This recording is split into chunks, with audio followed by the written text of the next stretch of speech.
Ya, Bismillahirrahmanirrahim. Assalamualaikum warahmatullahi wabarakatuh. Eh, Waalaikumsalam. Waalaikumsalam. Waalaikumsalam. Terima kasih semuanya untuk yang sudah mendaftar.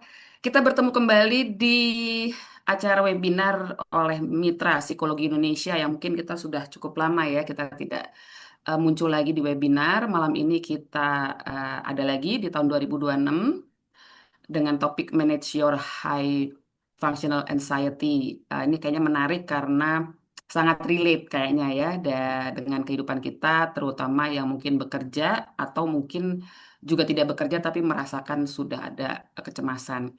Nanti dipandu sebenarnya oleh saya, Elena Zahnas, narasumber kita malam ini oleh Bayu.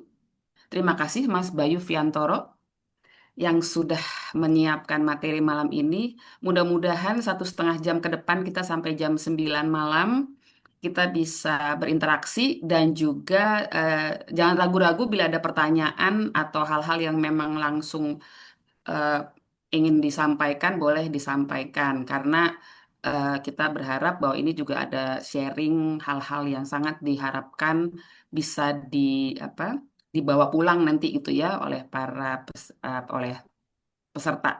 Ini soalnya pesertanya macam-macam ya, ada bapak, ibu, adik kali ya, dan rekan-rekan psikologi sekalian. Di sini sudah ada dari MPI juga teman-teman MPI, Mas Julifan, Mas Roni, Mas Tato, Mas Iskandar, Mas Bayu, dan juga ada tadi Profesor Lice juga. Mudah-mudahan nanti juga ada sharing pengalaman-pengalaman dari teman-teman di MPI. Oke, sebelum kita mulai materinya, saya akan bacakan dulu juga siapa itu Bayu Fiantoro, narasumber kita malam ini. Iya, baru pulang. Beliau baru pulang dari Timor Leste ya, Bayu ya. Jadi Timor Leste sudah berapa bulan ya di Timor Leste sebagai konsultan, international konsultan.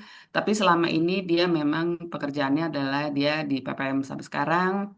Dia ada certified dari point of view level 1 dan 2, Certified Professional Coach, ICF, Myers-Briggs Type Indicator Facilitator, Emotional Intelligence Facilitator, kemudian Targeted Selection by DDI. Sekarang dia lebih banyak di Education Director Al-Azhar Kelapa Gading. Banyak sekali ya yang sudah dilakukan di pekerjaannya sebagai hire consultant, konselor, fasilitator, dan coach sampai saat ini. Dulunya kalau dilihat dari awal ya, dari bawah tuh, ada dari Surindo Utama, Hero Group, Iradat, Takeda, dan DHL, Danone, AIA, Indika Energy, Transjakarta, Pindad yang paling lama ya, Ya. Bayu ya. Di Pindad, kemudian ada Direktur Eksekutif Padepokan Kalisoga, PMO, dan sekarang terus sebagai HR konsultan. Jadi memang bidang HR ini sudah mendarah daging ya, Mas Bayu. Ya, jadi hal-hal yang menjadi pengalaman nanti juga akan di-share. Jadi buat para peserta mudah-mudahan bisa eh, tanyakan saja yang memang relate dengan apa yang dirasakan karena ini sangat kita rasa ini sangat sangat eh, kita rasakan mungkin tanpa kita sadari kita sudah punya sedikit kecemasan. Nanti ada juga kok apa namanya pengukurannya sehingga kita tahu kita sampai di mana nih rasa cemasnya udah masih bisa dikelola apa enggak. Oke, itu dari saya aja. Kita langsung ke acara utama kita, yaitu materi yang akan disampaikan oleh Mas Bayu Fiantoro. Ya, silakan Mas Bayu. Terima kasih. Terima kasih Mbak Elena, Mbak Ezi. Terima kasih. Assalamualaikum warahmatullahi wabarakatuh. Selamat datang semua teman-teman semua. Terima kasih sudah bergabung. Ada sekitar 50 orang lebih. Dan terus terang antara seneng dan agak berdebar-debar. Ini beruntung teman-teman peserta malam ini, karena di sini saya mengenal ada beberapa psikolog juga yang bergabung di webinar ini. Bahkan ada Profesor Lisa juga. Selamat malam, kehormatan bisa dibersamai malam ini. Jadi kalau ada nanti hal-hal tertentu bisa ditambahkan. Jadi teman-teman beruntung nih bisa punya opsi banyak narasumber. Nah, semoga ini kan hari Rabu, Rabu ini makin seru, Semoga yang sendu segera berlalu. Semoga yang kelabu menjadi indah dan menjadi lebih biru serbau. Dan setelah ini semoga sebagian kita merasa menjadi seperti orang yang baru. Oke. Oke, teman-teman, kali ini topiknya adalah HFA, High Functioning Anxiety. Terus terang ini topik apa sih? Ini kok kayak baru denger. Mungkin satu sisi ini anxiety model apalagi. Tapi satu hal teman-teman, saya pribadi sangat concern terhadap hal-hal yang sifatnya terkait dengan mental health. Begitu juga dengan Mitra Psikologi Indonesia. Sudah jadi nature, sudah jadi true call kita, anything yang relate dengan masalah kesehatan mental, kita sangat concern. Dan nanti kita coba injak angka-angkanya, saya akan kasih sedikit data dan fakta yang ini Indonesia sebenarnya lagi darurat kesehatan mental apa enggak ya? Oke, saya coba share slide-nya.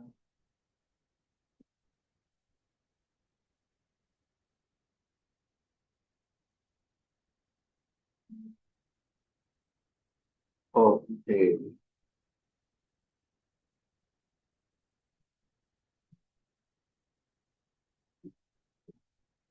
ini Sudut kanan bawah, Mas. Sudut kanan sudut bawah. kanan bawah. Oke, Iya. oke teman-teman. High functioning anxiety masih Belum klik berfungsi secara kayaknya. tinggi, tapi anxiety. Sebelum mulai, mungkin boleh sedikit tutup mata, terus kemudian tarik nafas, sambil mempertanyakan diri, apakah aku baik-baik saja saat ini? Ya, oke, jujur aja. Oke, teman-teman, selama sekitar 90 menit, saya akan coba jelaskan HFK itu apa. Kemudian kita sama-sama self-check apakah kita sebenarnya eh, sedang mengalami HFA. Ya. Kemudian saya share lagi, nah itu data di Indonesia terkait dengan anxiety, terkait dengan depresi, terkait dengan hal-hal yang related dengan anxiety itu sendiri. Kemudian saya akan coba share, kalau HFA nggak ditangani, terus seperti apa? Kemudian saya coba kasih beberapa opsi yang mungkin dilakukan untuk mengatasi HFA ini. Cuma saya mau disclaimer sebentar teman-teman. Ini sebenarnya adalah hal-hal yang sifatnya lebih ke psikologi populer.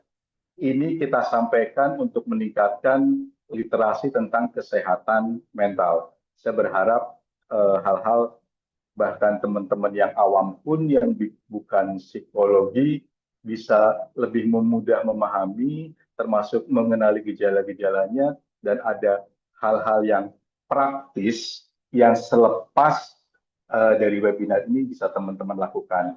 Dan semoga buat teman-teman psikolog juga bisa di-sharing. Karena hal-hal ini sangat sangat praktikal untuk kita lakukan to overcome high functioning anxiety ini. Oke, Maaf Mas Bayu, masih belum masuk ke PowerPoint-nya. belum, Slideshow-nya, punten. slideshow-nya, sorry. Belum diklik kanan bawah. Di tempat saya, oke. Ini udah ada stop sharingnya sih, Mas. Malah, saya coba ulang Oh, lagi ya. ayo. Bukan ininya tadi, belum masuk ke slideshow, masih apa? Halaman Masih edit. Pak. Oh, Di saya kanan sudah bawah coba yang share. diklik. Ah, Nggak, gitu.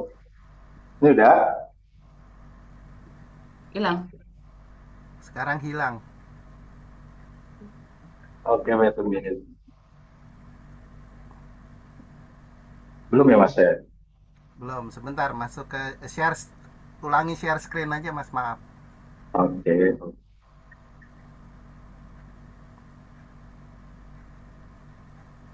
Maaf ya teman-teman.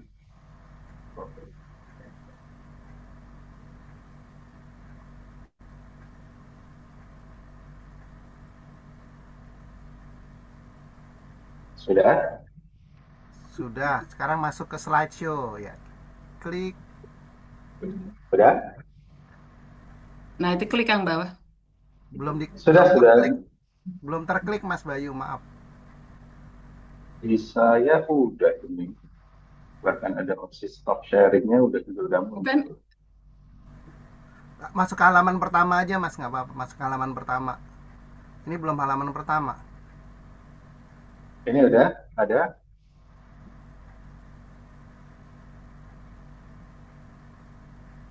nggak bergerak. Apa ya, teman-teman? Ini masih di halaman 9, halaman 3 Mas, maaf. Nah, halaman Ini pertama, sih. terus Oh, slideshow, maaf dikujutkan. Nah, itu klik Mas, klik. udah ini. Sudah klik. belum. Belum Mas. Mungkin Yang gambar mungkin layar ada di sudut gangguan. bawah, klik. Mhm. Atau Atau masuk, dibantu dari yang lain, dari saya. Iya, boleh Tato. Mas Tato aja ya share screen. Oke, sebentar. Maaf ya teman-teman. Oh, oke. Di saya udah sih tadi.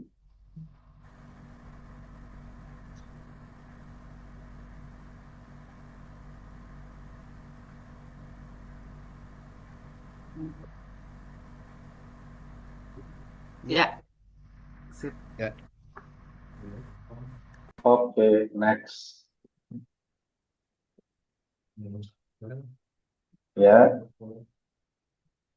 next lagi.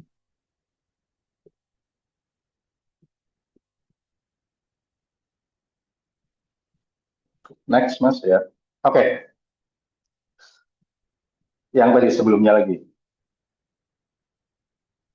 Nah, ini balik lagi refleksi buat kita.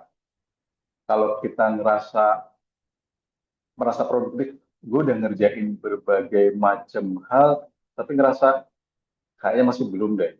Ini masih belum bagus deh. Ini harusnya bisa lebih bagus deh. Gue udah ngerjain ini, tapi gue udah prepare hal yang lain lagi belum ya? Gitu. Selalu mempertanyakan hasil kerjaan kita.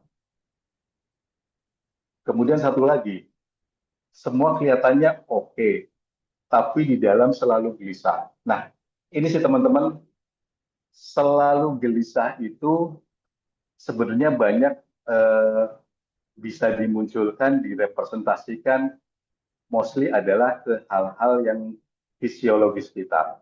Yang paling sering muncul, nih, Ah, nggak bisa. yang paling sering muncul adalah sebenarnya kadang-kadang misalnya masalah gangguan tidur. Kemudian ada rasa apa, debar-debar yang bisa tiba-tiba. Terus kemudian ada hal-hal yang mungkin yang sifatnya psikosomatis bisa muncul. Ada gatal-gatal, ada apa yang sebenarnya harusnya itu tidak muncul. Atau ada perasaan yang lebih teralienasi. Hal-hal yang sifatnya sosial tiba-tiba gue pengen jawab, aduh gue kok males ya, apa lagi ngumpul sama teman-teman males, aduh gue lagi pengen sendiri, aduh. Nah, ada yang sifatnya sosial itu agak terganggu, selain fisik yang sosialnya juga bisa terganggu. Ada juga yang merasa sekali lagi, yaitu keep doing something, keep working, pengen terus ngerjain sesuatu. Kalau berhenti ngerasa ada perasaan bersalah dan merasa, aduh, kalau berhenti berarti gue gagal.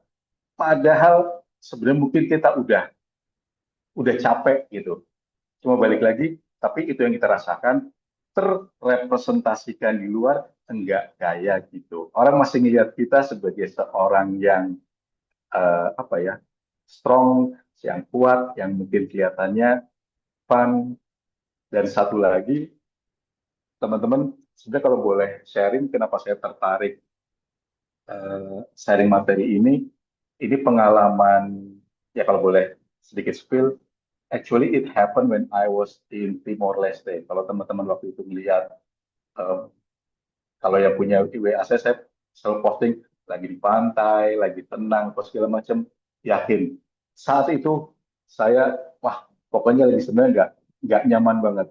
Even lagi di pantai apa segala macam masih mikirin kerjaan. Aduh, ini kerjaanku kok sebenarnya sih udah selesai, tapi besok aku harus presentasi. Harusnya sudah cukup, tapi nanti penilaian orang kayak apa ya? Karena saya berpikir it's the first time, ini istilahnya kerja jadi ekspatriat lah walaupun di Timor Leste. Saya mikir, tuh, aku bawa nama Indonesia nih. Kalau misalnya gue nggak itu bagus, akan jadi seperti apa? Tapi sebenarnya udah oke banget. Satu sisi saya meyakini bahwa ini udah oke, udah lebih dari oke. Cuma ada kekhawatiran, yang kekhawatirannya itu saya juga nggak bisa jawab sendiri, kenapa kayak gini ya. Dan terus ada di eh, benak saya. Padahal udah ngerjain ini, dan I spend a lot, udah segala macam, udah dibenerin, wah ini kurang ini bahasanya seperti apa ya. Rasanya revisi sampai berkali-kali, sampai pada hari haknya saya masih tetap belum yakin apakah ini good enough. Itu sih. Jadi yang saya sampaikan ini juga kejadian di saya, dan saya mungkin juga akan sharing yang saya lakukan pada saat itu apa.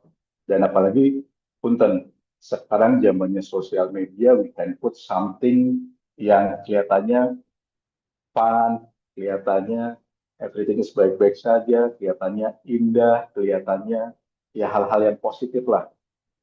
Nah, kalau dipikir, yaitu hal-hal yang mungkin muncul di sosial media, kenyataannya enggak. Jadi kelihatannya semua baik-baik saja, padahal enggak. Dan yaitu perlu satu kejujuran untuk mendefine, mengakui bahwa, oh ya, ini gue lagi nggak baik-baik saja, atau ini something wrong apa ya? Wong kelihatannya harusnya semua baik-baik aja, semuanya udah oke, kerjaanku oke, tapi kenapa yang sering muncul ya deg-degan terus, kemudian mikir di depan pantai masih mikir, "Aduh, ini revisiannya gimana dan seterusnya." Itu teman-teman. Jadi kalau memang itu kejadian, that's high functioning anxiety. Ya, mungkin kita bisa diskusi dari sini. Ya, lanjut, Mas.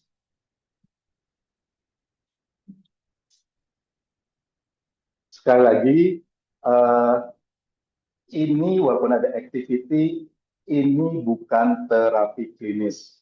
Ini masalah tadi yang saya sampaikan, lebih ke literasi mental health, skill-based learning. Kita pengen sama-sama belajar hal-hal yang praktis, dan saya dengan amat senang kalau nanti ada hal-hal ini teman-teman juga bisa sharing ke teman-teman yang lainnya. Kita akan sama-sama pengen tahu HFA itu kayak apa, terus kemudian nanti kita bikin self assessment, self check sederhana, gue kena HFA apa enggak ya. Yang berikutnya, kalau enggak ditangani, impact ke kesehatan mental kita tuh kayak apa sih. Dan yang terakhir, saya coba share nanti 2 sampai 3 teknik-teknik yang mungkin bisa kita lakukan. Mungkin kita nanti akan sedikit praktek ngatasin hal-hal yang HFA ini. Oke, ya, lanjut.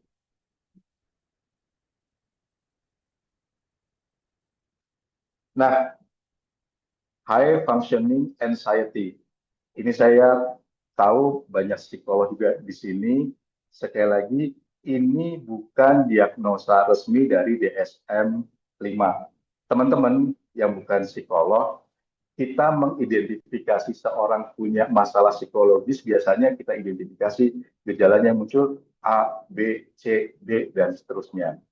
Kemudian kita cocokkan di DSM-5, dari gejala itu muncul, jadi diagnosanya tuh seperti apa gitu. Biasanya itu untuk mengidentifikasi masalah-masalah psikologis.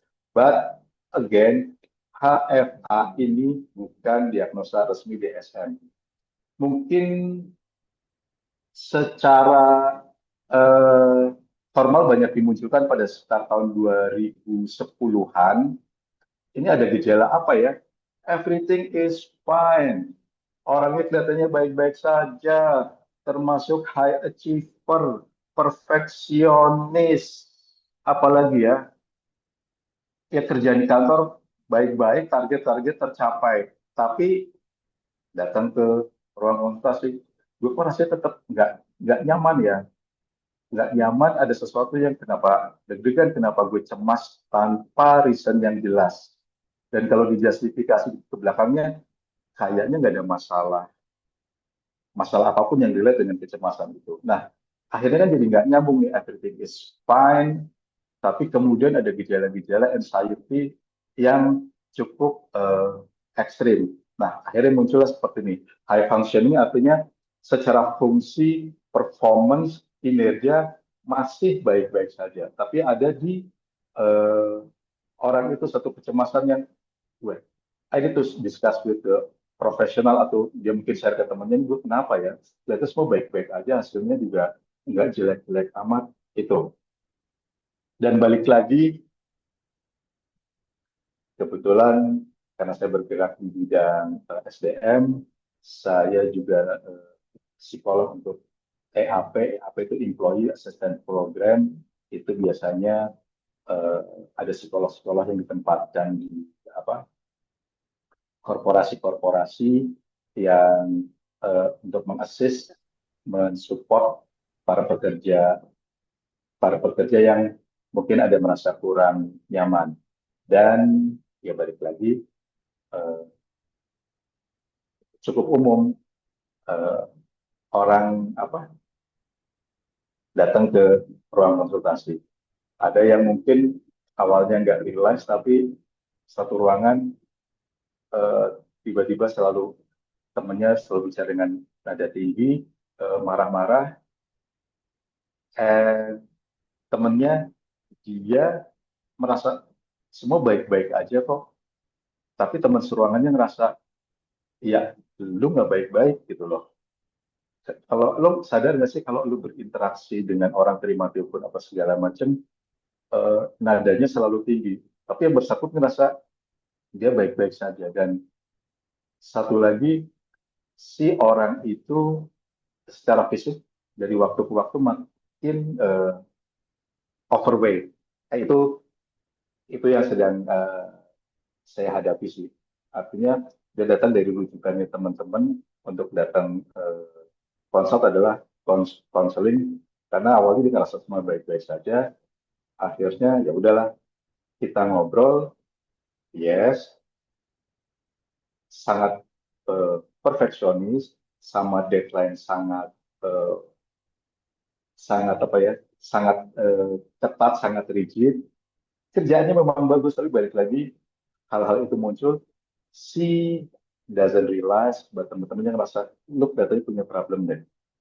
Oh ya, dan sekali lagi, tadi saya sampaikan biasanya memang muncul di orang-orang yang high achiever, orang-orang yang memang perfeksionis gitu. Kalau ini case yang pernah yang dapat temukan, justru dia referral dari teman apa, direkomendasikan teman-temannya untuk datang, karena justru pernah teman-temannya terganggu karena yaitu hal-hal yang sederhana pun bikin dia lebih tension. Oke, teman-teman, kalau ini bisa apa? Ada yang mau dikomentari atau mau disampaikan, bisa langsung ke chat sih, ya Mbak Elena ya. Anytime bisa ini di interrupt. Iya, silakan. Oke, next.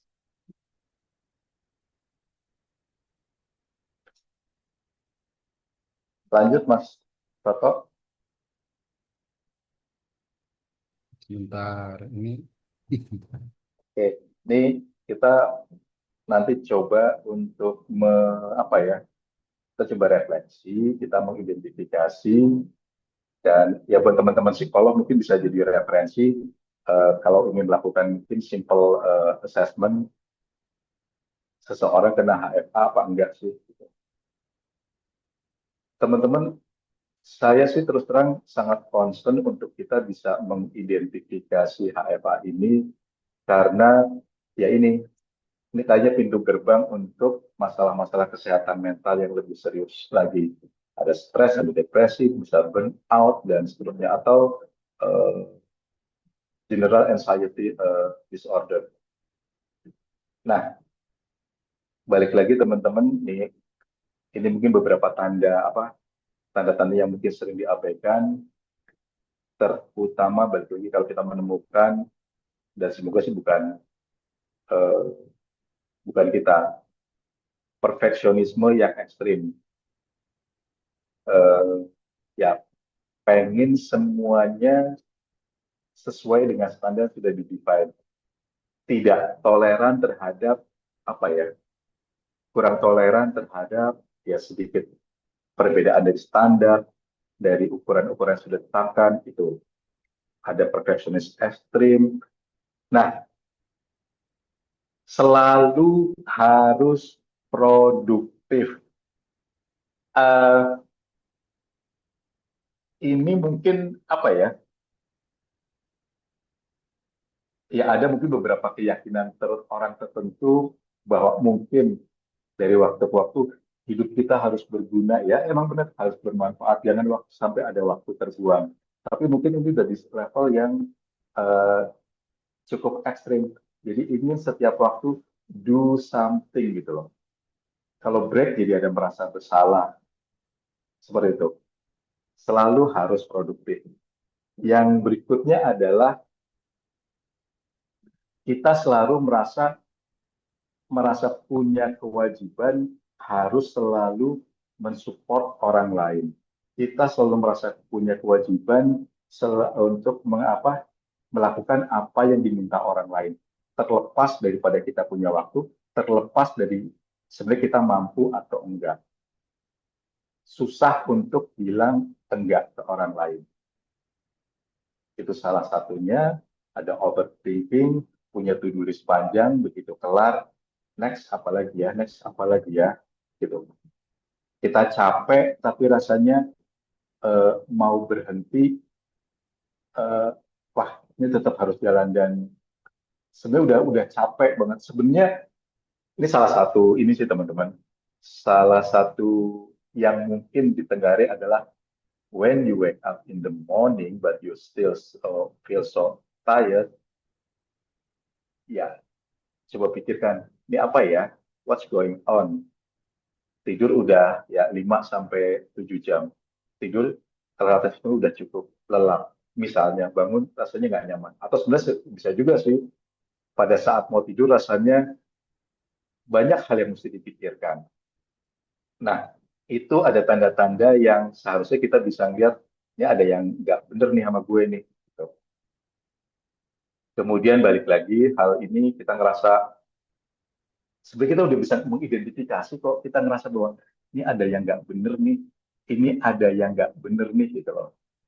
Cuma, nah balik lagi, self-identifikasi itu kadang-kadang jadi jadi merasa nggak jelas, merasa bukan ini karena kita ngerasa bahwa semuanya baik-baik aja. Apalagi misalnya dalam konteks pekerjaan, semuanya lancar-lancar aja. Tapi ada ada perasaan di fisik yang sebenarnya ada rasa lelah, ada mungkin gejala-gejala tertentu yang nggak umum. Misal juga muncul psikosomatis. Atau ada perasaan kayak kosong, ngerasa hampa, ada di satu titik, ini gue sebenarnya ngapain ya? Itu. Kemudian bisa juga ada perasaan untuk everything is fine, but gue kok males buat ketemu orang gitu. Itu ada hal-hal yang mungkin bisa kita eh, cermati, ada yang nggak benar. Nah, sekali lagi, hal-hal semua itu nggak nyaman, kita balik lagi ke seharian apa yang salah, semuanya nggak kelihatan salah. Oke, next Mas Tato.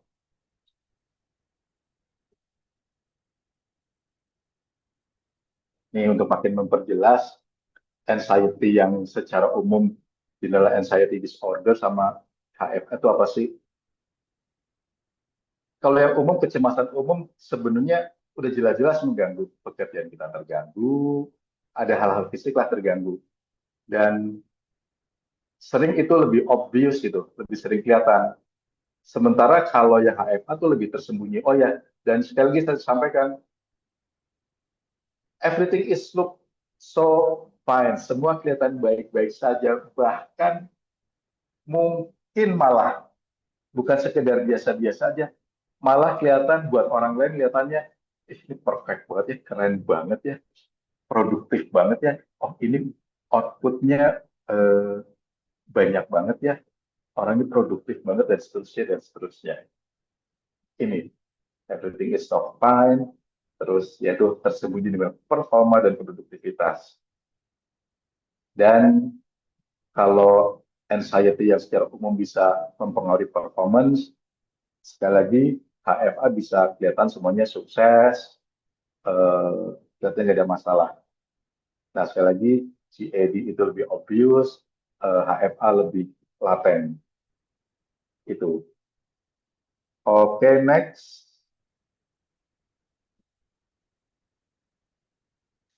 Nah, teman-teman, HFA sendiri apa ya? Karena gejalanya ini awal banget, bisa laten, kita nggak sadar. Nah, akhirnya balik lagi. Ketika udah burn out kronis, ada di satu titik malah kita nggak bisa ngapa-ngapain, kita nggak mau ngapa-ngapain. Gitu. Kita nggak bisa ngapa-ngapain, kita nggak mau ngapa-ngapain di titik yang eh, udah bener-bener burn out. Bisa juga depresi. Depresi ya stres berkepanjangan. Kalau stres mungkin eh, beberapa hari masalahnya jelas, terus kemudian eh, kita bisa overcome. Kalau depresi kadang-kadang ya udah berkelanjutan, berkelanjutan jauh lebih gloomy, produktivitas sangat terganggu dan seterusnya dan seterusnya. Dan yang pasti adalah akhirnya muncul gangguan-gangguan fisik. Dan ya balik lagi teman-teman, sebenarnya kalau kita melihat angka bunuh diri itu juga sudah sangat serius ya teman-teman. Angka bunuh diri kalau teman-teman coba cek di Perplexity, kayaknya setiap hari rata-rata ada 10 orang ya yang cukup tinggi. Kemarin terakhir saya, karena saya di pendidikan, saya concern terhadap masalah bunuh diri pada remaja. Kalau dulu prevalensinya di usia 25 sampai 44 tahunan, sekarang bahkan ada usia di bawah 15 tahun, sampai beberapa bulan lalu ada sekian belas anak yang melakukan hal-hal seperti itu. Makanya saya berharap eh, kita sama-sama mencermati, siapa tahu kita atau sekitar kita yang secara laten punya kecemasan tapi tertutupi dengan performance, we don't realize that we have problems, akhirnya sampai ke level yang jauh lebih kronis. Oke.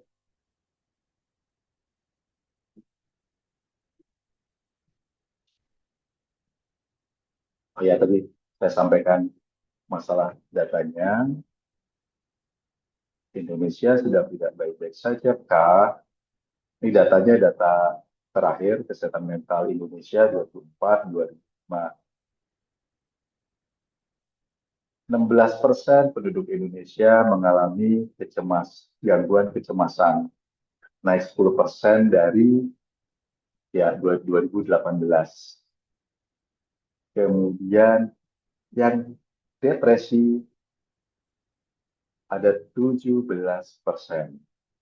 Dan mahasiswa, separuh lebih mahasiswa mengalami burnout akademik. Ini cukup unik. Tadinya teman-teman saya enggak apa ya, saya cuma setahun eh, handle satu universitas di daerah.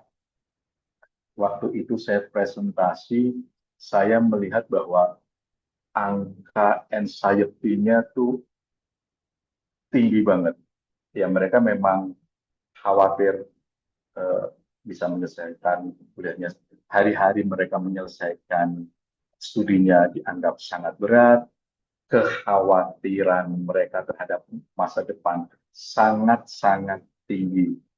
Waktu itu saya berpikir bahwa ini hanya terjadi karena maaf di daerah lah Jawa Tengah dan lebih lebih kota yang mungkin tidak terlalu besar. Tapi ketika saya berinteraksi lagi, ketemulah ngasih sesi persiapan memasuki dunia kerja di satu universitas negeri yang sebenarnya sangat ternama, agak surprise sebagian sebagian sangat besar menunjukkan gejala yang sama. Yang satu nemu mahasiswanya, Mas, semester 5 itu, aduh, kayak apa ya, luar biasa, kayak tornado, naik turun, dan sebagainya. Rasanya kok mengerikan banget. Kalau saya dulu berpikir kuliah, rasanya dulu kuliah Senin sampai Jumat, jam 8 sampai jam 4 pagi, tugas banyak. Ya, kok kayak fine-fine aja, mereka nggak kayak itu, seperti itu. Kemudian ketemu beberapa alumni-alumninya yang udah lulus, Mas, nanti aku kerja apa ya? Nanti aku kerja apa? Aku bisa kerja nggak? Bisa bisa apa? Bisa handle ini nggak ya kerjaan-kerjaan tuh? Saya bilang, maksudnya ya lu lulusan dari eh, universitas yang bagus banget, nggak nyangka anxiety-nya setinggi itu. Dan apa ya? Kayaknya hampir hampir merata kejadiannya di banyak eh, adik-adik ya anak-anak muda ini yang belum lulus anxiety luar biasa, yang udah lulus pun mikir ini ke depannya aku seperti apa ya, padahal dia lulus dari universitas yang sebenarnya udah amat sangat kredibel lah. Dan akhirnya ya saya tahu bahwa ya memang sebagian besar anak-anak muda itu punya kekhawatiran yang buat saya sih jujur versi saya agak kurang beralasan. Tapi balik lagi, saya pribadi butuh waktu untuk bisa menghayati, terutama yang di mahasiswa yang baru lulus, kok mereka punya kekhawatiran yang begitu tinggi, begitu luar biasa, yaitu kok bisa dulu kayaknya kita jauh lebih apa ya, menurut kita lebih stressful, secara tugas jauh lebih banyak dan seterusnya. Tapi itulah yang terjadi teman-teman. Dan ya ini ada ini juga sebagian sangat besar mahasiswa, ini datanya di Indonesia ya, dikatakan bahwa kurang tidur. Oke, Mbak Ezi, sampai sini ada yang ini eh, mau tanyakan atau mau dikomentarin, Mbak? Iya, terima Aku kasih. sambil Ini mau minum dulu ah. ini mungkin ada yang bisa kita kan akan sebentar lagi masuk ke ini ya, masuk ke apa namanya eh, kuisnya ya, bukan kuis, assessmentnya ya. Kita mau coba assessment masing-masing Hmm. setelah ini. Tapi di sembari itu, di sini ada pertanyaan. Ada pertanyaan nih, kalau ada Hmm. tanda-tanda, cuma sebagian dari tanda-tanda itu, apakah itu juga bisa dibilang HFA? Kalau kan tadi ada beberapa, apakah itu bisa termasuk Hmm. HFA? Kemudian juga ada apa bedanya stres, burnout, dan HFA. Itu kira-kira itu dulu. Kalau yang satu lagi panjang nih, nanti setelah ini kali dari Oh, oke, oke. uh, Teman-teman, eh, seperti halnya kalau di SN kan ada gejala 1, 2, 3, 4, 5 terdiagnosa. Ini bisa sangat subjektif untuk kita bisa mendefine ini HFA apa enggak sih gitu loh. Satu hal, 1, 2, terus kemudian ini muncul dan teman-teman enggak nyaman, saya sih mungkin juga jangan juga mudah untuk melabel HFA. Once teman-teman nggak nyaman, ya tetap do something. Nah, di exercise ini sebenarnya itu bisa juga jadi salah satu ini ya sih Mbak, jadi salah satu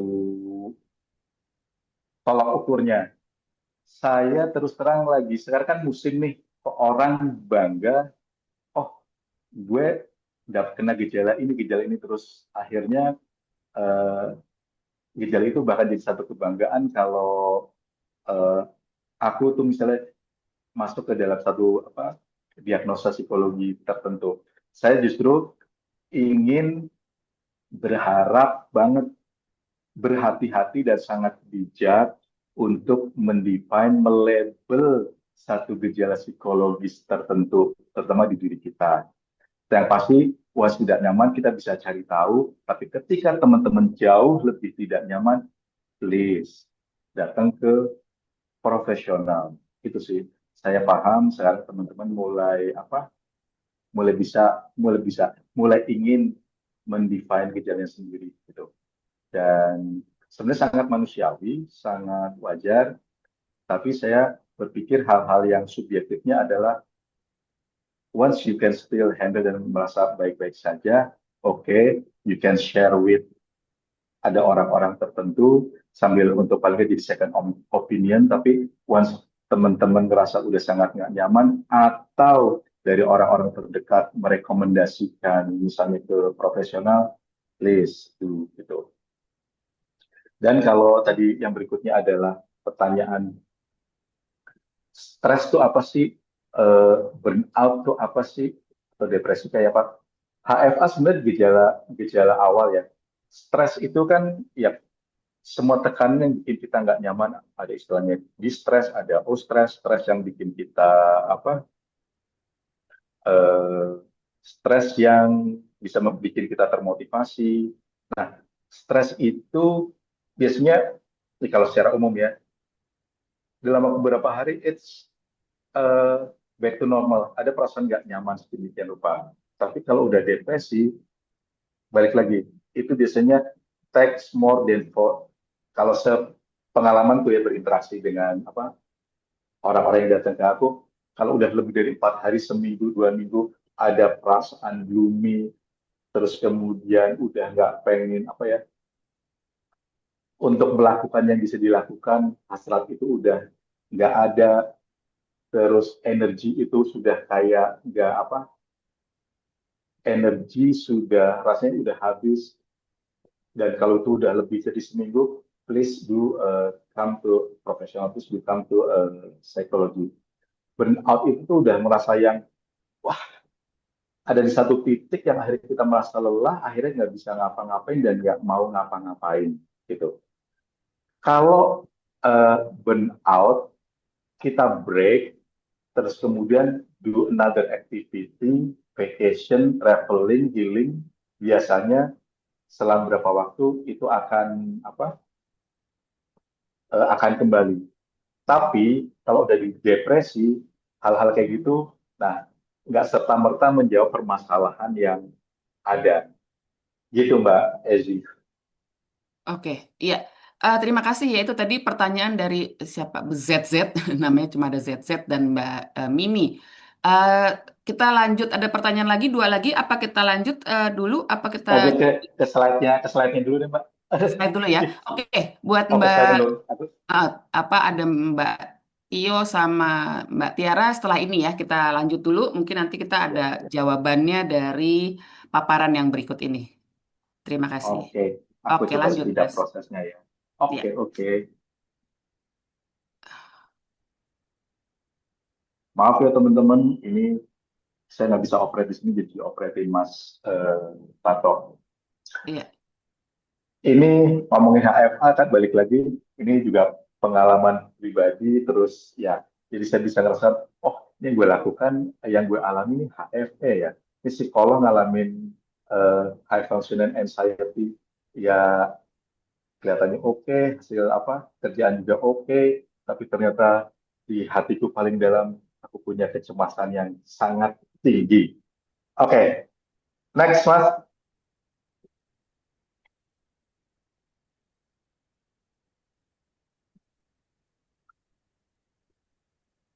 Ya ini sih teman-teman, balik lagi, eh, ada burnout, ada depresi.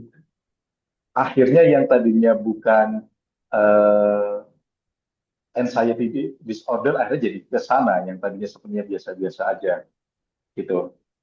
Jadi once kalau udah sampai sana ya balik lagi, malah benar-benar tiba-tiba jadi berbalik arah, temen-temen nggak pengen, malah ya udahlah, ini gue kayak gini tuh ngapain ya.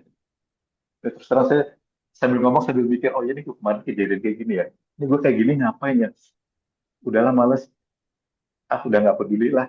Ada di satu titik itu, kalau kesedihan kecemasan sih, kesedihan enggak, tapi kecemasan iya, SIP-nya selalu muncul. Motivasi yes, drop. Isolasi sosial eh iya juga, jadi sering ke apa, sering ke pantai sendiri. Aduh, ya balik lagi, kalau teman-teman lihat saya di pantai rasanya udah oke banget, tapi hati berdebar-debar seperti ombak yang apa, bergulung-gulung itu. Dan balik lagi teman-teman, eh, gangguan fisik, gangguan sosial, ya sebenarnya udah banyak banyak terjadi sih sekarang di apa. Pokoknya banyak banget tuh teman-teman yang datang ke saya dengan apa ya, munculnya fisik yang seharusnya nggak sakit seperti itu. Yang sering muncul adalah ya, yang common ada apa, ada gatal-gatal sama ini, gatal-gatal ada kemarin ada laki-laki umur sekitar 40-an something itu kembung yang nggak ada habis-habisnya. Gue olahraga kok pas segala macam, kerjaan gimana? Iya, iya sih. Apa karena kerjaan ya? Dan nah balik lagi teman-teman, maaf, kadang-kadang orang tuh nggak merasa punya masalah, merasa everything is fine fine fine, dan kadang, dan ya perlu, akhirnya perlu diingatkan, perlu disadarkan bahwa iya itu pencetusnya. Kadang-kadang teman-teman kita perlu apa ya, break sebentar, terus sambil review, refleksi what's going on gitu. Ini kayak gini tuh kenapa ya? Gitu. Karena kalau saya pribadi sih yang saya sering temui adalah, terutama munculnya adalah justru di gangguan-gangguan fisik yang even ke dokter segala macam everything is fine kok. Itu kalau yang saya sering temui adalah yang dengan gejala-gejala seperti itu teman-teman. Oke, next Mas Toto.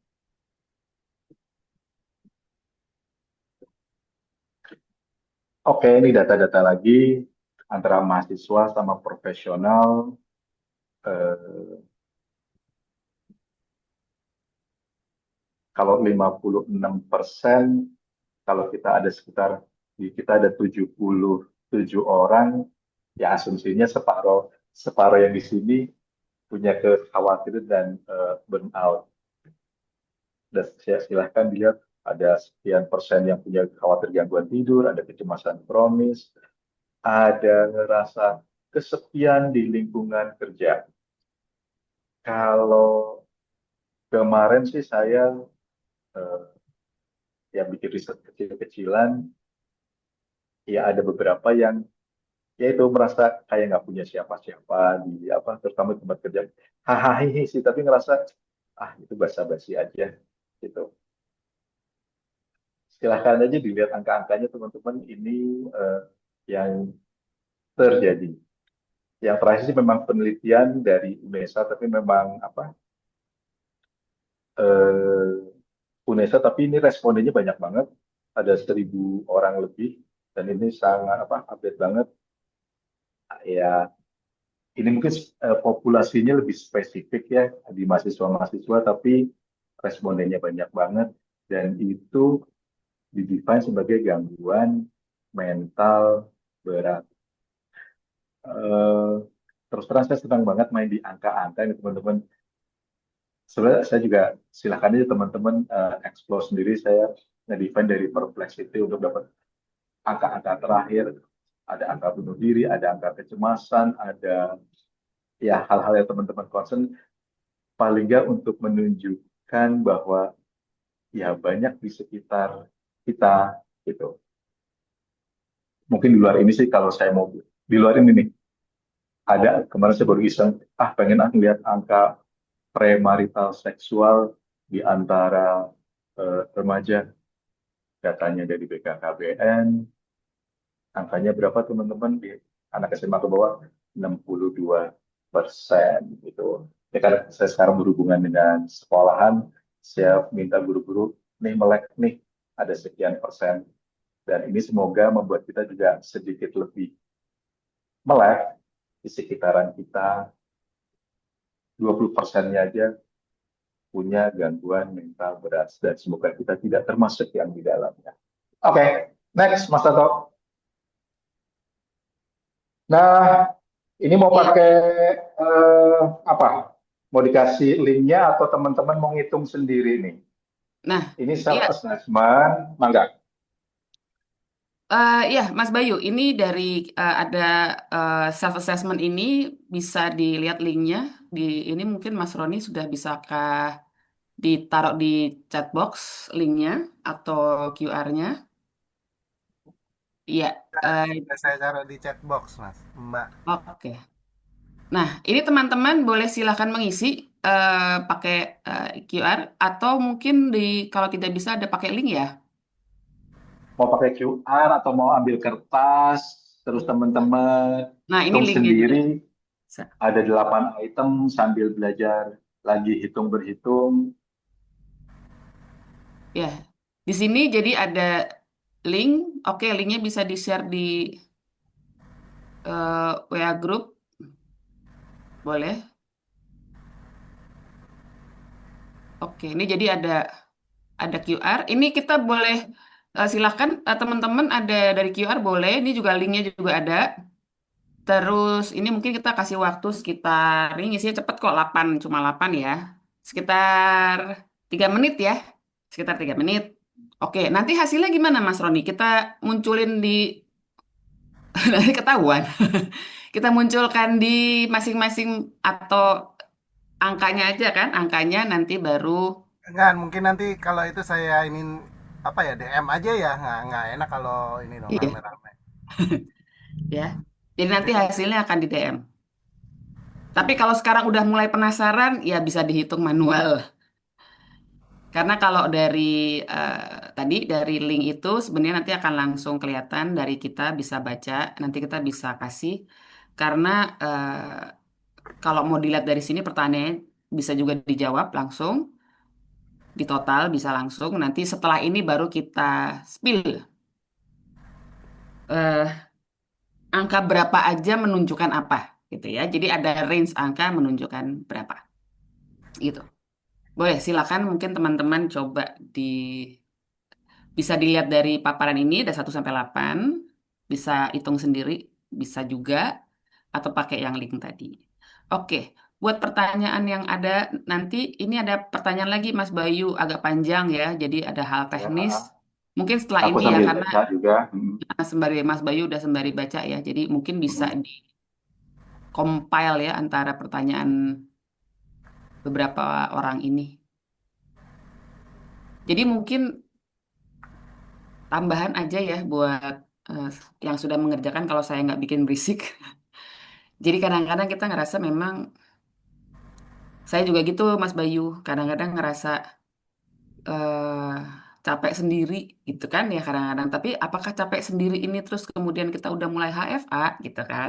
Ataukah kita ngerasa eh, kok nggak bisa istirahat? Jangan-jangan saya HFA gitu kan? Emang tidak semudah itu juga kan sebenarnya kita bisa menilai itu. Atau kadang-kadang juga ada orang kita ngelihat kok perfeksionis banget sih kayak nggak pengen tidur gitu apa-apa mau dikerjain. Ya, Temen gue kena HFA gak sih? Apa kita suruh ke psikolog? Gitu kan ada juga yang kayak gitu ya. Jadi Mungkin itu ada nanti bisa terkait dengan pertanyaan teman-teman yang di chat box ya. Nanti bisa dijawab sama Mas Bayu sekalian. Aku sambil teman-teman ngerjain ini, aku coba jawabannya. Aku nggak perlu sebutin namanya ya, but anyway, I do appreciate teman-teman yang sudah sharing eh, di chat dengan case-case-nya. I know that's harusnya sih nggak mudah untuk teman-teman sharing. Tapi anyway, ada pertanyaan, apa bedanya antara impostor syndrome dengan HFA?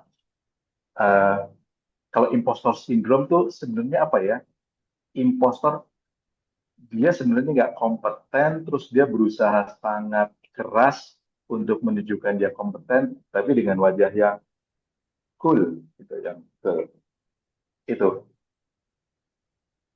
saya kalau yang menunjukkan dengan wajah yang cool itu masih mending, tapi dia jadi mengalami apa ya, kecemasan yang luar biasa kan, ke rasa berpura-puranya yang tinggi, rasa pura-puranya yang tinggi, terus di pura-pura yang tinggi karena menutupi inkompetensinya gitu. Ini impostor. Saya jadi lupa istilahnya apa ya. Ada orang yang sebenarnya nggak kompeten, tapi ingin menunjukkan kompeten, jadi keluarnya adalah bisa menindas, menunjukkan sok tahu. Ada istilahnya apa, sindrom. Kenapa saya concern? Saya ngalamin sendiri berhubungan dengan orang-orang yang seperti itu. Jadi menekan banget, punten, sok tahu banget. Ini kejadian sama saya, padahal I do know that what you say is misalnya totally wrong gitu. Tapi wah, dan kebetulan memang yang bersangkutan punya posisi gitu. Tapi balik lagi, dibuat saya sendiri, aduh, ini gimana ya posisi, tapi obviously sebenarnya what she said is totally wrong. Nah, tapi kalau impostor itu sebenarnya adalah kelelahannya dia karena menutupi inkompetensinya. Gitu. Oke, sebelum ke sharingnya, itu namanya bagus sekali, Mbak Aulia.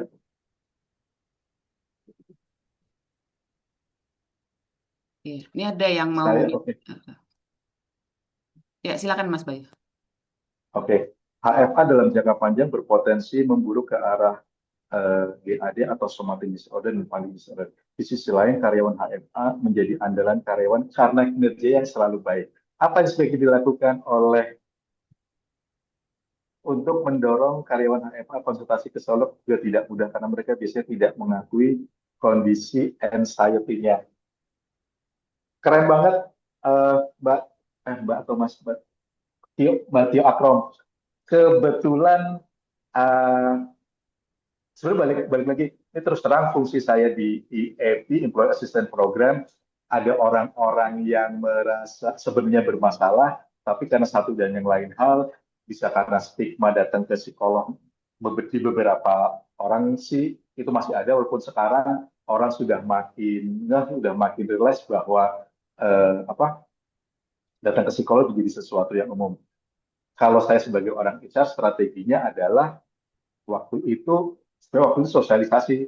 Ya datanglah, kita come up dengan kasih materi-materi yang umum, kemudian ya udah, anything that you relate atau dengan hal-hal ini, please do come to the counselor gitu. Itu sih. Tapi caranya ya, apalagi sih saya sih, ya approach-nya kita sih memastikan bahwa yang bersangkutan perlu datang ke profesional. Aku jadi ini nih. Sebenarnya next kita ini belum di-share ya. MPI mau bikin apa, peer counselor gitu teman-teman. Peer counselor artinya buat beberapa orang, maybe you are not a psychologist, tapi teman-teman pengen apa ya, basic-basic menangani hal-hal yang mungkin agak bukan umum ya, masalah-masalah, nah kecemasan apa segala macam masalah-masalah yang dihadapin rekan-rekannya, ada beberapa hal yang bisa kita sharing. Tapi aku pikir, Mbak Tio, coba cari-cari info tuh, peer counselor. Ada beberapa hal, ini sengaja nih nggak dijawab sepenuhnya, biar nanti nge-define lagi tentang apa konsep peer counselor. Tapi anyway, eh, ada fungsi apa ya? Kalau caranya kok saya jadi pikir detailnya kayak apa? Kalau saya lakukan dulu sebagai HR ya bikin event tertentu agar yang bersangkutan lebih ngeh bahwa apa? Oh, yang bersangkutan apa ya? Bisa terkena gejala-gejala itu. Iya, Oke, mana dulu nih lanjut. Mbak? Lanjut ini dulu ya. Iya, Eh, Oke, basically teman-teman, eh, once teman-teman nge-define, Mas bisa di slide berikutnya, Mas Tato. iya, Teman-teman, ini bukan diagnosa, ini lebih assessment awal. But if you are in the range of 17 sampai 24, you may consider to visit professional gitu. Balik lagi, ya kadang-kadang datang ke profesional ke sekolah bukan sesuatu yang lemah, bukan kita lagi bermasalah. Ya analogi sama sih teman-teman, lagi flu, batuk, demam apa segala macam datang ke dokter, udah ya kayak gini sama. Ada hal-hal yang lagi kurang nyaman, terus ya udah visit ke psikolog gitu. Itu nggak tahu ada yang mau sharing hasilnya, moga-moga sih nggak ada yang 17 up ya. iya, Oke, next Mbak, iya, Mas Tato. lanjut. Balik lagi teman-teman, cemas itu sesuatu yang manusiawi, rasa nggak nyaman itu manusiawi. Kita nggak bisa ngedefine kita sebagai Superman, Superwoman, Wonder Woman, bahwa eh, kecemasan adalah ya respon yang biasa, ada sesuatu ketidakpastian, kekhawatiran, akhirnya ada satu gejala yang apa kita ngerasa mempertanyakan ke depannya akan seperti apa ya. Balik lagi, hal yang mendasar yang mungkin bisa jadi tolok ukur sederhana, indikator sederhana, eh, hal-hal yang misalnya masalah fisiologis kita yang tiba-tiba bermasalah tanpa ada penyebab yang sedemikian rupa, bahkan udah datang ke dokter, maybe you can consider, walaupun teman-teman bisa refleksi dulu sih, bisa refleksi what's going on gitu. Ada kemudian isolasi sosial dan kemudian ada pikiran untuk merugikan diri sendiri. Kalau boleh sharing, saya sekarang banyak menangani juga, karena banyak sekolah jadi kebanyakan remaja-remaja. Banyak yang mulai menyakiti diri sendiri. Mau pakai, dan menyakitinya simple, pakai ujung bolpen, pakai garisan, pakai dan sebagainya. Itu bukan satu dua, dan itu sudah agak banyak di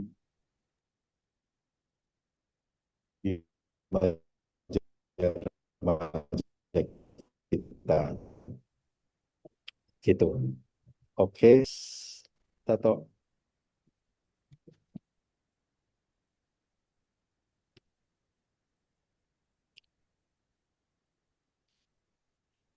Kenapa kayak gini sih? Kenapa HFA makin umum? Bahkan justru ini teman-teman, ini saya harus apa? 2 minggu lalu saya nanganin ada satu perusahaan startup, ada 50 orang dan semuanya itu remote. Remote mereka bisa kerja di rumah, bisa kerja di mana aja, bebas. Apakah itu memberikan fleksibilitas dan kebebasan untuk bekerja di mana saja dengan waktu fleksibel? Tentu saja tidak, teman-teman. Dan saya tahu bahwa di dalam pekerjaan ada yang mulai banyak bekerjanya dianggapnya lebih fleksibel, tapi ternyata teman-teman dengan eh, mekanisme WFA, WFH, work from anywhere, ternyata justru mereka punya tingkat stres yang jauh lebih tinggi karena mereka harus merasa dituntut, they have to be ready on call 24/7 gitu. Dan ini udah mulai agak umum, banyak perusahaan bisnis atau startup yang menjalankan bisnis prosesnya seperti itu. Tapi kemarin kita sudah diskusi, kita bisa mendefine, artinya kalian nggak perlu harus 24 jam, artinya di-define dalam waktu 1 hari, jam tertentu yang 4 jam, kayak kayak agreement, yang respon yang diharapkan adalah less than an hour gitu. Ada segitu, terus kemudian another 4 jam itu bisa lebih dari 4 jam. Another 4 jam, karena mereka misalnya jam kerjanya di define 8 jam, 4 jam mereka respon within an hour, another 4 hours they have to respond within 4 hours, and the rest eh, itu ya berarti ya bisa besoknya lagi. Dan ini cukup unik, banyak, ada beberapa bisnis-bisnis yang sudah menggunakan pendekatan seperti itu. Kemudian sebenarnya common masalah sosial media dan highlight reels, kita punya komparasi selalu yang lebih tinggi.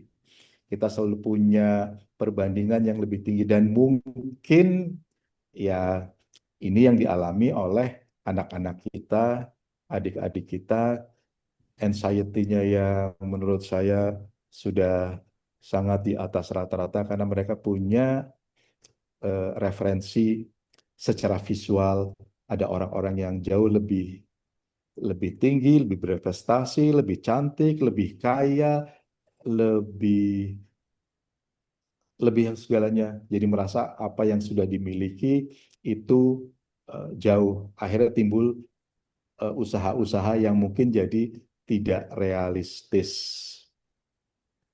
Itu, teman-teman. Tekanan akademik yang intens, jujur, nggak tahu nih teman-teman dari mahasiswa, saya agak kurang bisa menghayati seberapa, eh agak, jujur ya agak kurang bisa menghayati ini mahasiswa tekanan akademik yang intens. Ya, zaman dulu saya bikin skripsi, buka teori motivasi, 7 buku dibuka, terus kemudian cari teori motivasinya yang mana ya. Sekarang ya Allah, Allah Akbar, pakai Perplexity, teori motivasi 10 tahun yang terakhir aja, teori motivasi yang hasil risetnya untuk di industri tertentu, satu klik aja sudah terdefine. Jadi ya sebanyak kemudahan, tapi eh, balik lagi, moga-moga teman-teman yang mahasiswa mungkin bisa sebagian lihat ini, so you have to manage your tension, ekspektasi dan standar yang tidak realistis. Ya, ini mungkin kita bisa flashback what's going on in, I don't know, in our family, in our environment, atau kita sendiri kadang-kadang punya tuntutan yang sedemikian rupa. Ini kalau saya boleh sharing, punten, ini juga, ini psikolog yang lagi ini ya, bukan lagi ngalamin sendiri. Umur saya 54 tahun. Saya nge-gym seminggu bisa 4-5 kali. Terus saya mikir, ini gue udah nge-gym seminggu 5-4 kali, perut gue nggak six pack apa segala macam. Adik saya 48 tahun, ya he is like a bodybuilder. Cuma, Mas, sadar diri, lo buat umur segitu tuh udah bagus. Lo tahu diri aja, kagak ada yang kayak gitu-gitu. Coba lo bandingin sama teman-teman lo. Terus, oh iya sih. Ya kadang-kadang kita nggak sadar kita pasang standar ketinggian eh, yang sebenarnya agak kurang realistis. Jadi saya pikir ya udahlah, gue nggak six pack nggak apa-apa, yang penting sehat. Anyway, oke, lanjut Mas. Ih, saya agak coba ngebut sedikit ya teman-teman. Nah, teman-teman, mindful sama pernafasan. Teman-teman, ini sebenarnya sangat mudah. Sangat mudah nih teman-teman mau langsung mempraktekkan. Tapi ini sebenarnya powerful, it's very, very simple. Silakan aja kalau mau coba ya. Duduk aja biasa. Terus matanya ditutup. Terus tarik nafas.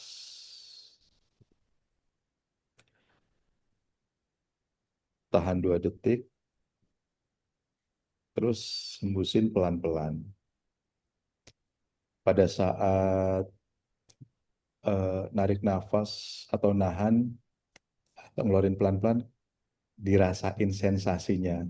Pada saat ngirup nafas, nahan, terus buangnya juga pelan-pelan. Kalau ada pikiran macem-macem, ya dibalikin lagi. Ini ini terus terang saya punya kebiasaan baru. Saya akhirnya udah jadi default saya. Ini kan saya sekarang di Al-Azhar nih. Kan kadang-kadang di event-event udah mulai Assalamualaikum, terus Alhamdulillah segala macam. Ini buat yang Muslim. Nah begitu Alhamdulillah, Hirobil Amin, wassalatu wassalamu ala asrofil anbiya mursalin wala. Nah pada saat itu teman-teman, saya narik nafas, tahan, terus buka pelan-pelan. Apa ya, melambatkan, ya itu yang saya lakukan, udah jadi defaultnya begitu ada hal kayak gitu, biar saya, oke, gue lagi ada di event ini, so harus apa, ya udah pengen mindful di sini, jadi udah akhirnya udah jadi default sendiri begitu itu muncul, tarik nafas, tahan terus pelan-pelan. Dan sebenarnya teman-teman ini buat terutama buat yang Muslim, begitu kalau saya begitu takbiratul ihram udah merekayasa proses I don't know ini relaksasi apa segala macam. Once sudah kayak gitu, even nafasnya sendiri, kalau buat saya pribadi itu saya lakukan tahan nafas, artinya saya apa ya, melembutkan, melambatkan, melambatkan kayak proses bernafasnya. Atau ini silahkan teman-teman bisa coba ada di event tertentu gitu. Atau bahkan ketika teman-teman udah ngerasa deg-deg-deg segala macam, itu bisa teman-teman lakukan. Kalau belum terbiasa, ngerasa awkward, biasa. But you have to try, teman-teman. Gitu. Dan kalau buat yang tadi, buat Muslim, coba aja ketika mulai, pakai yang ini. Oke, next. Lanjut, Mas Tato. Ini grounding sering dipakai, terutama buat psychological first aid. Ada hal-hal yang segala macam, kita coba kembalikan teman-teman, kita kembalikan orang itu untuk keadaan sekarang dan di sini. Sebenarnya 5, 4, 3, 2, 1, balik lagi nih. Ini sekarang nih. Oke, ini beneran coba teman-teman bisa praktekin nih. 5, 4, 3, 2, 1. Jangan lihat screen-nya. Mbak Ezi lakukan. Coba. Mbak Ezi, oke, lihat ada 5 hal sekitarnya Mbak Ezi.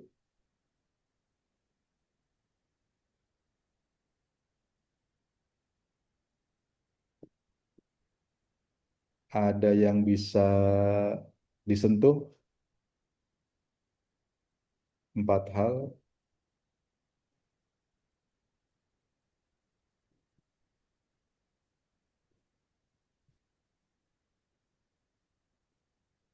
Ada yang bisa didengar. Kalau saya dengar suara AC, saya dengar suara motor,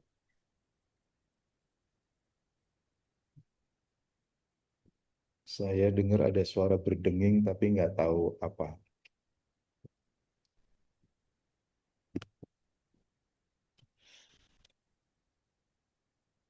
Terus penciuman, ini saya nggak nyium apa-apa, cuma kalau saya boleh mengingat, saya apal parfum saya, Terre de Hermenya. Saya suka bau cendana,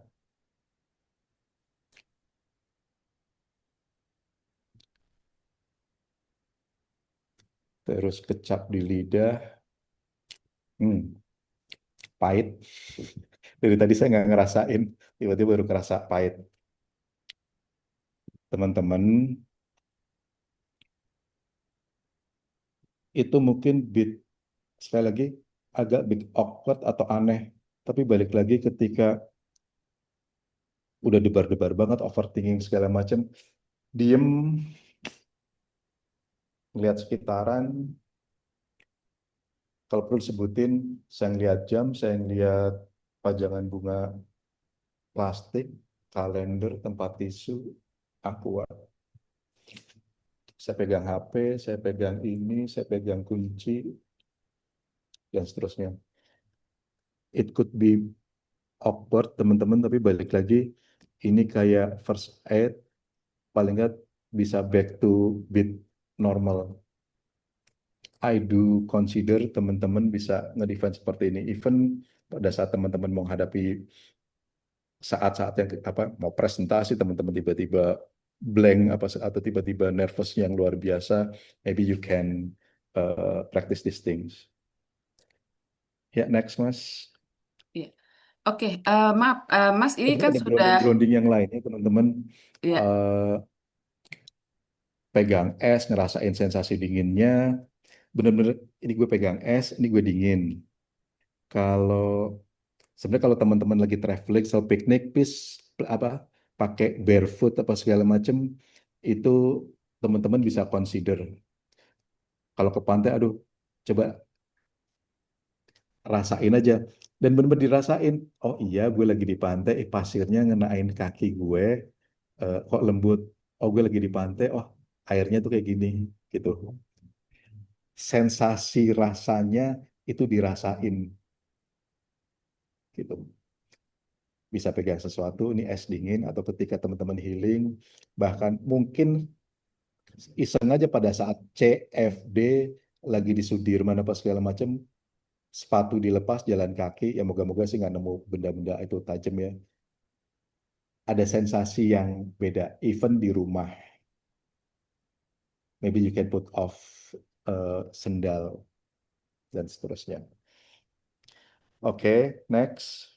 ya, maaf, Mas Bayu, kita kan ada waktu, mungkin juga para teman-teman semua. Compassion, teman-teman, Ya, halo. sayang, welas asih, mengasihi ya, mengasihi sama diri sendiri, sama ngomong. Sebenarnya mungkin sadar nggak sadar ya kita lakukan.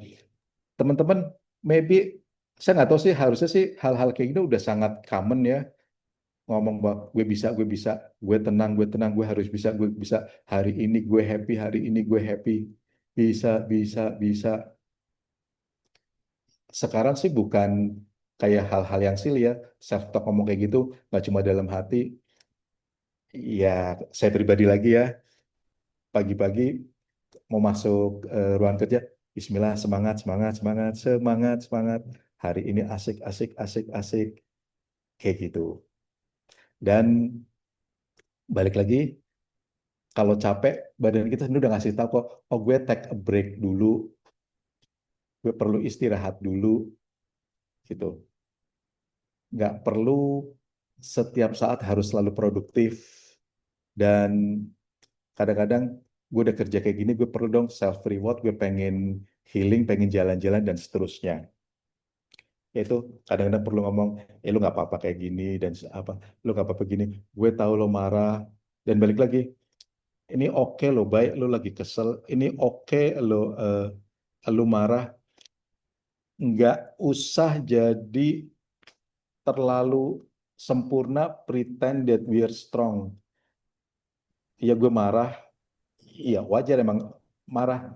Eh, ya gue lagi kesel, gue lagi, ya akui gitu.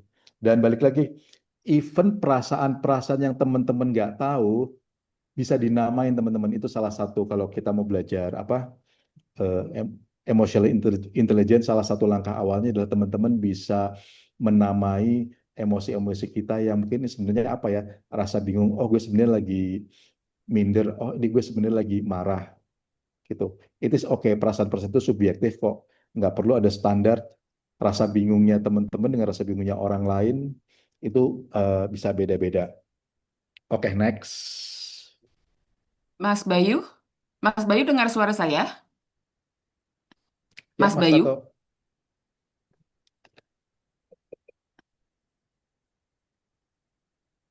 halo. Yes, oke. Dengar suara saya, Mbak Elena? Iya, Mas Bayu. Iya, kita kan waktunya nih sudah hampir jam 9. Oke. Ya, ya, Kita ya. mau Oke. mau 10 menit apakah kita mau selesaikan atau ada beberapa pertanyaan yang mau kita jawab saja dulu? Beberapa Oke. pertanyaan ini kan ada yang belum Oke. terjawab tadi. Mau kita teruskan Pertanyaannya. kah atau ini? Ya. Ya, silakan. Oke. Punten. Ini I do appreciate Mbak Dira, dirimu sharing banyak hal.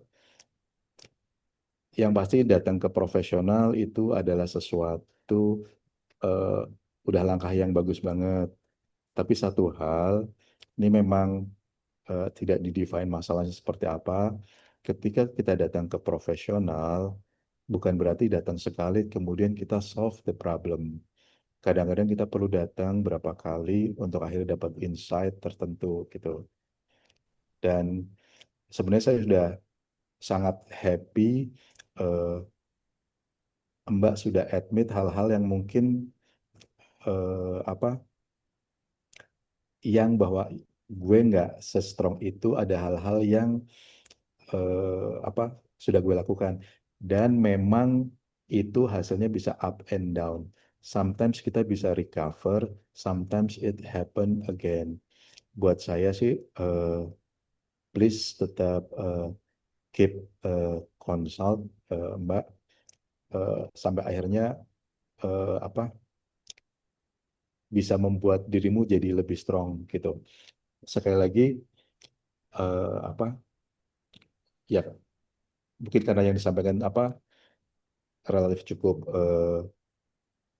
umum, tapi balik lagi still you may visit the counselor. In the meantime, ada hal-hal tertentu yang Mbak Mbak bisa lakukan. Hal-hal praktis kalau misalnya ada satu anxiety yang datangnya tiba-tiba sedemikian rupa, praktek-praktek itu bisa dilakukan.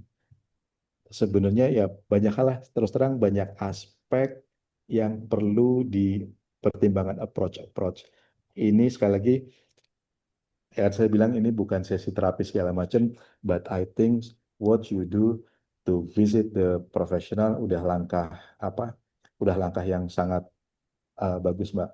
Tapi day to day-nya once you don't visit the counselor, you may practice this thing and itu sih Mbak.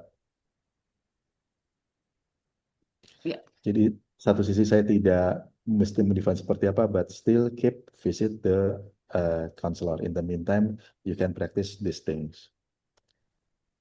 Oke, saya berikutnya lagi ya, yang ada Pak Samuel. Apakah materi nanti di-share? Nanti silahkan minta ke Mas Roni. Ya. Nanti untuk teknisnya ada beberapa yang akan kita share di grup ya, eh, materinya karena ada beberapa mungkin yang mau meninggalkan ruangan Meet Zoom ya. Jadi nanti kita akan Ya. share Oke. di grup. Nanti ini ada kita tambah 10 menit ya, boleh ya teman-teman yang masih Mohon maaf stay ya di sini. teman-teman, tambah 10 menit. Ini menarik nih, ada yang dari guru. Ya. Kayaknya aku harus mempraktekkan HFA setiap hari karena banyak ekspektasi dari berbagai pihak. Sedangkan di kelas kami juga harus tetap maksimal dalam menjalankan rutinitas kelas. Selain sudah disebutkan di atas, apa mungkin saya harus buat jurnal refleksi harian supaya lebih meregulasi diri. Kebetulan ini pengalaman saya di tahun kedua sebagai guru. Sebelumnya saya practitioner HR selama 5 tahun. Ini siapa ya? Kok nasib kita sama sih dari orang HR jadi pendidik? Ah, ini Mbak apa Mas ini udah baca slide saya Pak ya? Kok pas banget sih ngomongin journaling. Ini mungkin kelihatannya klise, tapi yes, diet gadget itu satu hal. Saya nggak tahu apakah sedemikiannya kita sudah ketergantungan gitu. Kalau batasi gadget saya pribadi kalau stop scrolling malam, ini reminder buat kita semua termasuk saya. Saya sebelum tidur kadang-kadang masih buka eh, eh, HP. Ya, silahkan dibaca Wind Down Routine, 30 menit bebas gadget sebelum tidur. Buku ringan, journaling, dan meditasi singkat. Journaling, Bapak atau Ibu Guru, ini journaling ini saya sedang minta ke anak-anak saya, maksudnya ke anak-anak didik saya, untuk menuliskan semua yang mereka rasakan ke dalam satu apa saya prefer ke buku, bisa lewat itu online sih. Kalau online kan mudah di trace, tapi buku itu lebih apa ya, ada sensasi yang lebih. So I do appreciate and I do agree, eh, Bapak atau Ibu guru bekas yang dari HR untuk melakukan journaling gitu. Mbak Ocha, oh ya, Bu Guru Ocha, journaling. Sekali lagi, saya sih berharap Mbak Ocha bukan pengetahuan ini bisa di-sharing, termasuk yang tadi journalingnya. Oke, next.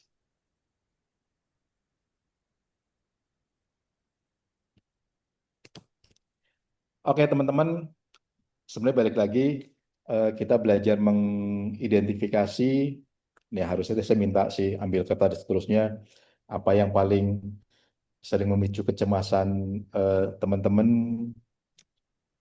Saya sih memang berharap sebenarnya benar-benar nulis ya.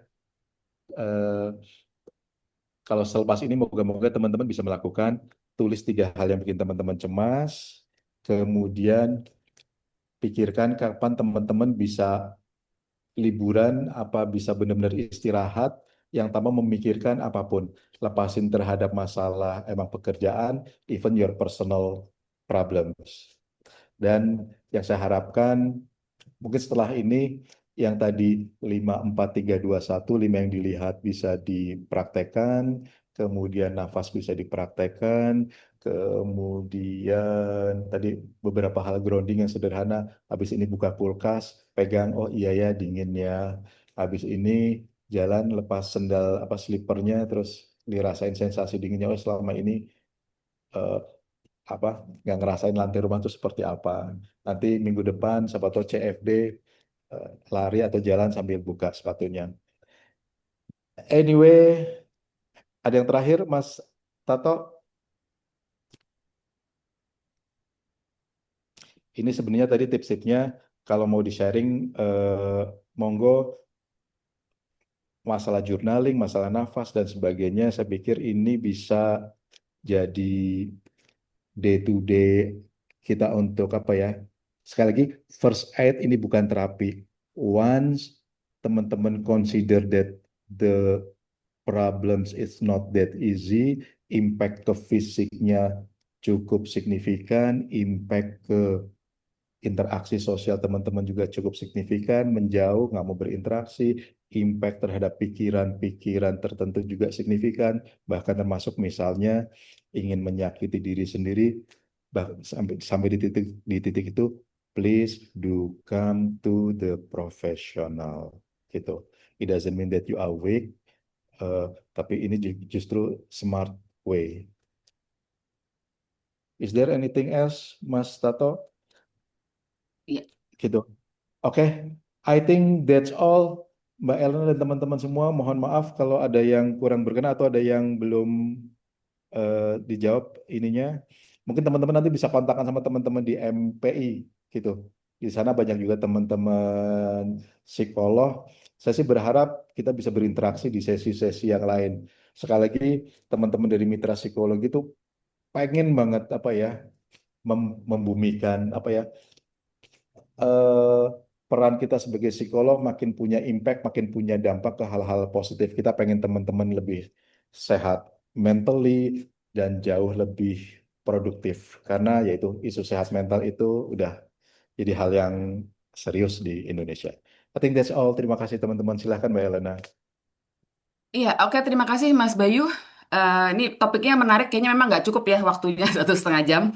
Jadi karena juga kita banyak latihan, tapi mudah-mudahan teman-teman sekalian, kita dari MPI juga berharap bahwa ini kan baru permulaan ya, ini baru apa namanya sounding juga bahwa kita ada apa namanya kesadaran untuk memahami dulu memahami kita sendiri. Apakah kita sudah sampai taraf bahwa kita HFA atau tidak. Jadi pemahaman untuk memahami kita seperti apa, kemudian harus apa, ini baru sampai ke situ. Tapi pastinya nanti dari Mas Bayu atau dari kita juga dari MPI akan terus apa namanya menggulirkan topik-topik yang bisa apa namanya kita sambung lagi supaya akan lebih jelas lagi apa yang selanjutnya akan kita lakukan. Ini salah satunya, nextnya kita mau ada bikin peer counseling skills, be the friend who knows how to help. Jadi kalau ada pertanyaan, tadi juga sebenarnya ada pertanyaan yang kita singgung, tapi mungkin tidak terjawab juga waktunya oleh Mas Bayu.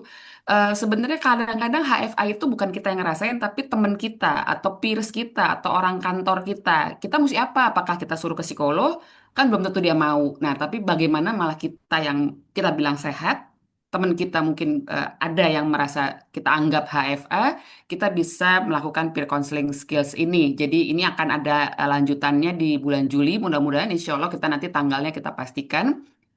Nanti juga orangnya sama gitu ya, akan kelanjutannya seperti ini dari MPI. Kemudian juga nanti ada dari materi ini juga kan nanti akan di-share di grup, kemudian juga ada di situ ada feedback, ada form feedback. Mudah-mudahan teman-teman bisa mengisi form feedback supaya kita tahu dari teman-teman apalagi sih yang mau apa namanya mau kita bisa bikin supaya nanti teman-teman juga akan dapetin lagi bukan sekedar knowledge seperti ini tapi bisa lebih mungkin kita bikin webinar lagi, workshop atau mungkin nanti ada harus coaching yang kita ketemu itu bisa disampaikan di feedback, nanti formnya akan kita sampaikan di grup aja ya, di grup WA atau di email supaya nanti teman-teman bisa apa namanya bisa menyampaikan apa lagi nih yang masih kurang karena terima kasih sekali teman-teman yang ada masih bertahan walaupun sudah mulai berkurang tapi terima kasih sudah masih stay dan masih mudah-mudahan apa yang tadi disampaikan Mas Bayu, terima kasih banyak Mas Bayu ya sudah menyampaikan paling nggak kita punya pemahaman tentang HFA dan kita nggak buru-buru juga gitu ya, buru-buru menilai bahwa kita udah sampai taraf yang eh, apa namanya udah alert gitu ya, kita harus alert tapi paling nggak kita tahu nanti hasilnya akan dikirim ya sama Mas Roni, hasilnya juga ketahuan tuh nanti 11 12 sampai 17. Mudah-mudahan sih masih di cemas-cemas yang apa cemas-cemas yang masih bisa kita kelola ya, jadi nggak sampai harus kita ke psikolog juga gitu.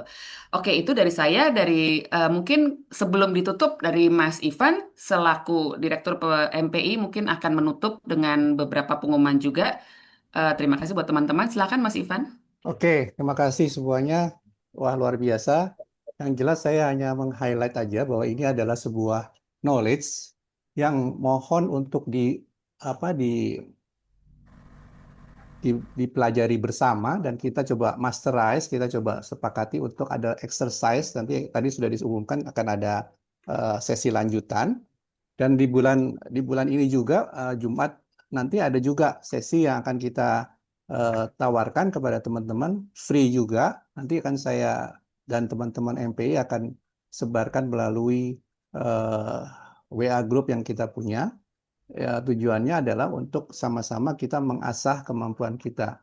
Yang paling penting, kalau kita sudah tahu, mohon tidak dilakukan kecenderungan untuk menggunakannya secara malpraktek gitu ya. Kita perlu kontrol itu. Makanya MPI sangat concern, kita tetap bergandeng tangan, kita ketemu lagi dalam sesi-sesi yang akan datang, dan mudah-mudahan silaturahmi yang terjalin memberikan kondisi di mana kita bisa berkontribusi untuk lingkungan sekitar kita dengan kesehatan mental yang lebih baik. Itu aja dari saya. Terima kasih, sampai ketemu lagi. Saya kembalikan kepada Elena. Ya, oke mungkin ada tambahan yang kemarin apakah dari Mas Is untuk yang itu juga ada posternya yang mau webinar Oh berikut? ya, sebentar. Ada Mbak Febri loh tadi. Halo Mas Tato dan semuanya. Halo. Materinya Iskandar kok Halo hilang ya? Mbak Gimana ya? Febri. Atau Iya, nanti di-share di grup aja, Bang. ya nanti di share di grup juga ya kalau Di begitu. grup, Jadi di kita grup. ada Sorry dua. Is, tadi udah saya siapin hilang. Bentar ya. Share di grup aja paling. Oke. Ya, Ya, teman-teman, ya maaf Mbak Elena, sudah saya kirim semua melalui email ya hasilnya. oke. Ya, Ya, mudah-mudahan sudah coba semua. kita lihat muka-mukanya kalau bisa di on cam, kali ada yang gitu. Ada yang merasa cemas atau tidak cemas. Ya, jadi sudah kita kirim ya hasilnya Ya, semua gitu. Nah, perlu nanti foto bersama nggak nih? nah Foto iya jangan bersama. lupa foto bersama. Oke, Foto-foto. sebelum kita akhiri kita buka dulu. Mungkin ada yang udah nerima jadi udah kelihatan hasilnya mukanya cemas atau nggak cemas nih. Ada Prof. Lice, ada Mbak Ya, Prof. Evi Estiati, So, yuk kita buka dulu ada kalau bisa supaya kita bisa foto wah, dari. ada Mas Eko. Ini banyak teman-teman. Iya, terima kasih nih teman-teman semua. Iya, supaya kita bisa foto sebelum selesai. Jadi ada beberapa pengumuman nanti poster-posternya. Paling dekat sebenarnya nanti tanggal 23 dari Mas Iskandar. Ya, di sini juga ada untuk Ikigai 2. Dan nanti untuk yang peer counselor nanti kita akan sampaikan lagi waktunya kapan di bulan depan. Gitu. Ya, ini terima kasih untuk semua yang masih sampai malam.